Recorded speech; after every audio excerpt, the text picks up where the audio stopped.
सबैजनाले हेर्छ हस् भन न माम पकाउँदै भन न हेर्छु हस् भन न माया गर्छु हामीलाई हस् भन न गर्छु हस् भन न के सब्जी पकाउन लागेको बाई बाई भन आलु मलाई दिने कि कसलाई भोक लागेको सानलाई ए पोखी गर्ने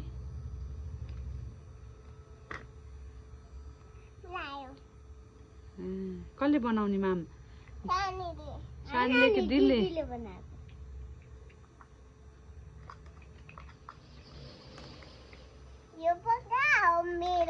होला ए नथिच न